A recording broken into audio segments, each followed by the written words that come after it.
Long before fertilizer bags carried those three bold numbers, gardeners still grew abundant food. Fields stayed productive for generations without synthetic inputs, soil tests, or weekly feeding schedules. This wasn't guesswork or luck. It was a different understanding of soil, one that focused on balance, biology, and time, rather than immediate nutrient delivery. When NPK became the standard, much of this older knowledge faded, even though it quietly solved many of the problems modern gardeners now struggle with. Soil balance came from observation, not formulas. Pre-NPK gardeners didn't chase nitrogen levels or potassium ratios. They observed plant behavior. Pale leaves, weak stems, slow growth, or poor fruit set were seen as signs of imbalance, not deficiencies, to be corrected instantly. The response wasn't a single nutrient. It was a change in how the soil was treated. Moisture, structure, organic matter, and crop diversity were adjusted first. Organic matter was the foundation of everything. Instead of feeding soil with isolated nutrients, gardeners fed it with carbon, leaves, straw, animal bedding, weeds, crop residues, and kitchen waste were returned to the ground year after year. This steady input created humus, which naturally moderated nutrient availability.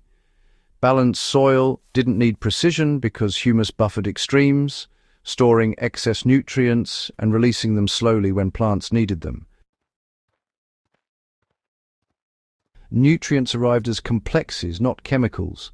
Manure wasn't valued for its nitrogen number. It was valued because it carried calcium, magnesium, trace minerals, microbes, and carbon together. Wood ash wasn't potassium fertilizer. It was a mineral balance tool used sparingly to sweeten acidic soil. Bone, shells, and charcoal were added not for speed but for long-term stability.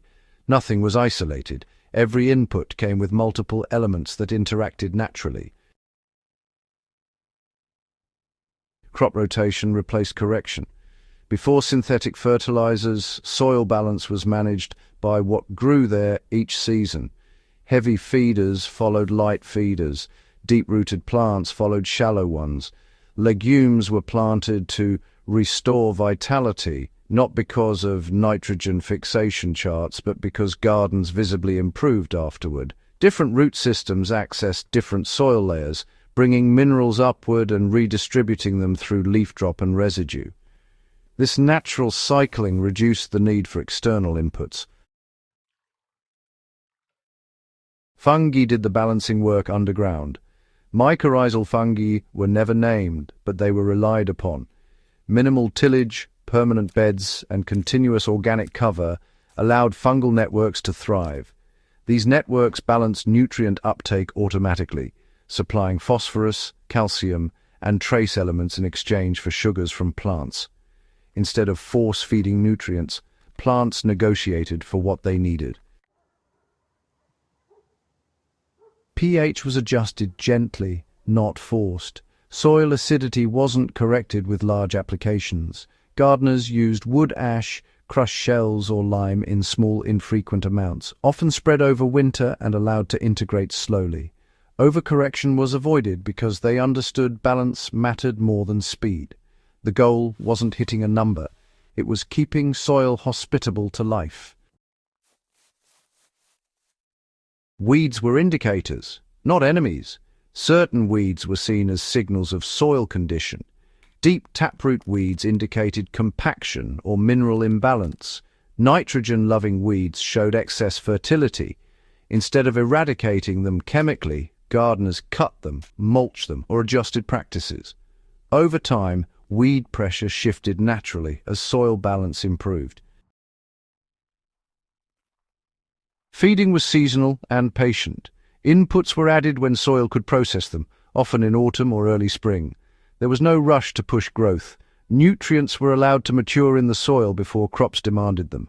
This prevented burn, leaching, and dependency. Soil life held nutrients in place. Without soluble fertilizers, nutrients moved slowly. Bacteria, fungi, worms, and insects captured and stored fertility inside their bodies. When they died, nutrients were released in plant-available forms. This biological storage prevented loss and created stability year after year. Gardens improved instead of declining. Because nothing was forced, soils didn't crash. Organic matter increased, structure improved, water infiltration deepened. Each season added resilience instead of depletion. What modern gardeners call poor soil was once simply soil that hadn't yet been allowed to balance itself. The forgotten method wasn't about rejecting nutrients, it was about trusting systems. Balance came from diversity, patience, and feeding soil life, rather than formulas. NPK made feeding faster, but it also shortened memory. Pre-NPK gardens improved because they were allowed to accumulate wisdom underground. To balance soil again, we don't need new products. We need to slow down, observe more, disturb less, and let soil do what it evolved to do long before numbers told it how to grow.